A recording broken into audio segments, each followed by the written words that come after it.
Olá, queridos! Estou aqui em mais uma oportunidade para dar continuidade à série que comecei anteriormente a respeito da exposição no Novo Testamento, e desta vez quero falar exatamente a respeito do tema definido com o título Atitude em relação ao mundo, baseado no texto de Mateus, capítulo de número 5, versículos de número 10 a 16. Diz assim a palavra de Deus: Bem-aventurados os que sofrem perseguição por causa da justiça, porque deles é o reino dos céus. Bem-aventurados sois vós, quando vos injuriarem e perseguirem e mentindo disserem todo o mal contra vós por minha causa. Exultai e alegrai-vos sobremaneira, pois é esplêndida a vossa recompensa nos céus, porque assim perseguiram os profetas que viveram antes de vós. O cristão deve ser sal e luz. Vós sois o sal da terra. Mas se o sal perder o seu sabor, com o que se há de temperar? Para nada mais presta, senão para se lançar fora e ser pisado pelos homens. Vós sois a luz do mundo. Uma cidade edificada sobre o monte não pode ser escondida. Igualmente, não se acende uma candeia para colocá-la debaixo de um cesto. Ao contrário, coloca-se no velador e assim ilumina todos os que estão na casa. Assim, deixai a vossa luz resplandecer diante dos homens, para que vejam as vossas boas obras e glorifiquem o vosso Pai que está nos céus. Nós estamos falando do Evangelho segundo escreveu Mateus, e como eu disse anteriormente, Mateus era um cobrador de impostos. E ele foi chamado por Jesus estando na sua cabaninha exatamente de cobrar impostos. E não somente cobrava impostos, como também era comprometido com o sistema cruel do Império de Roma. Mas, desta feita, eu quero focalizar, eu quero centralizar aspectos que dizem a respeito do que o tema está nos comprometendo, que é exatamente a atitude em relação ao mundo. Quais são as atitudes que devemos ter em relação ao mundo?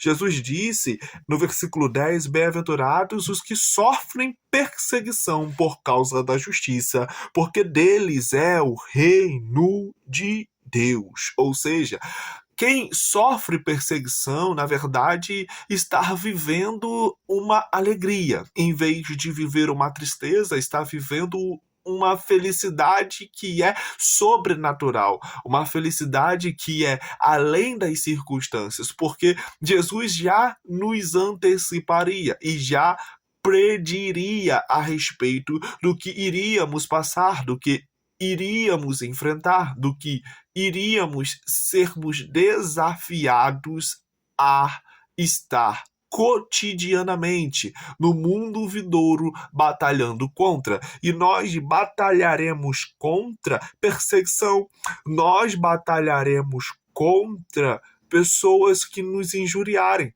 nós batalharemos contra pessoas que vão nos maldizer.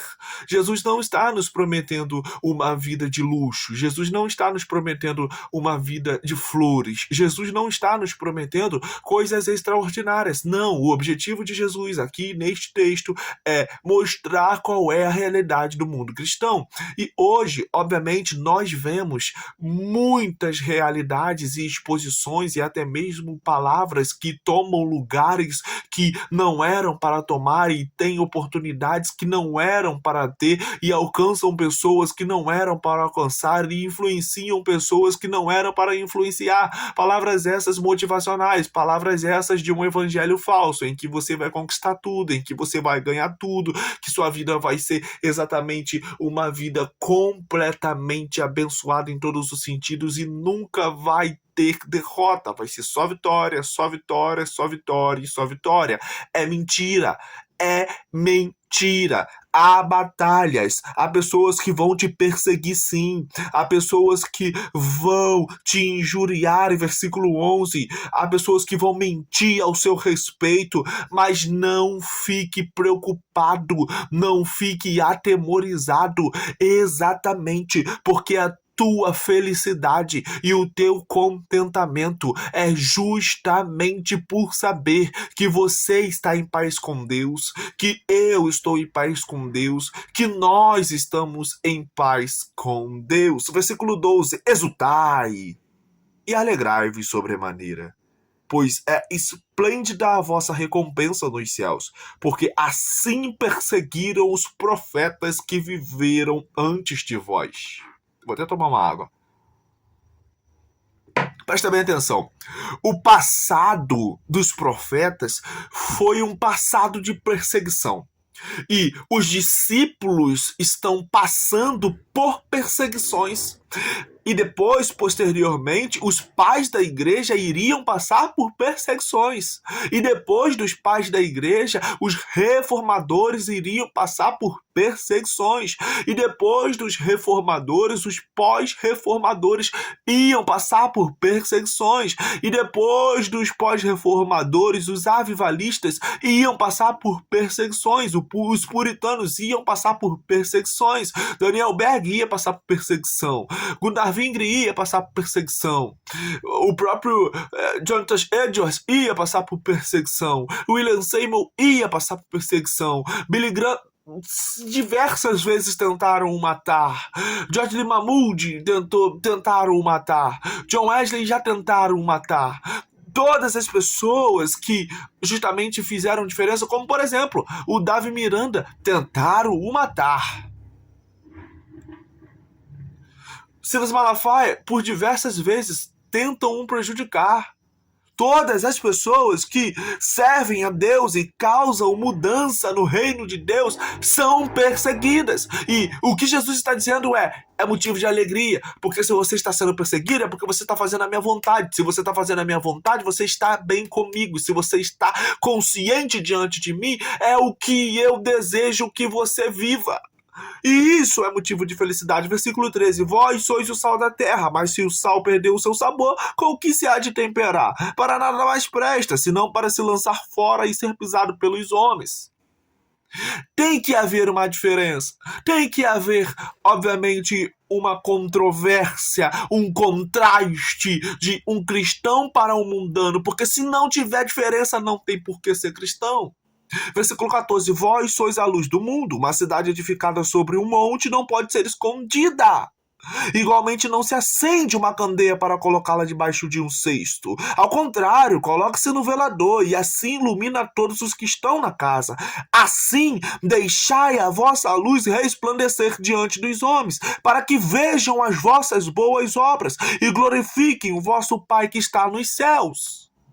Tiago disse que tem pessoas que, obviamente, demonstram para as outras por falar que têm boas obras, mas que falam que têm fé e não alinham essa fé com as suas obras. E aí ele diz, no versículo de número 18 da carta que ele escreveu aos judeus que estão dispersos pelo mundo, ele diz, tem pessoas que falam que têm fé e não têm obras, e outras mostram a tua fé através das tuas obras. E o que Jesus está dizendo é exatamente isso. Assim, deixai a vossa luz resplandecer diante dos homens, para que vejam as vossas boas obras e glorifiquem o vosso Pai que está nos céus. É através das nossas obras que eles irão enxergar a nossa fé.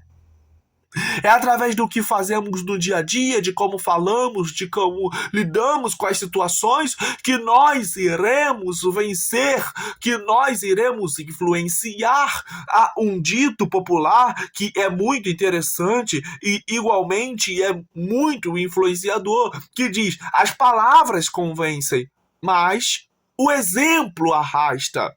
Quando nós temos um exemplo, uma conduta ilibada, uma conduta irrepreensível, quando nós nos apresentamos diante de Deus como obreiros do que não temos do que se envergonhar e manejamos bem a palavra da verdade, nós vamos influenciar, nós vamos arrastar multidões.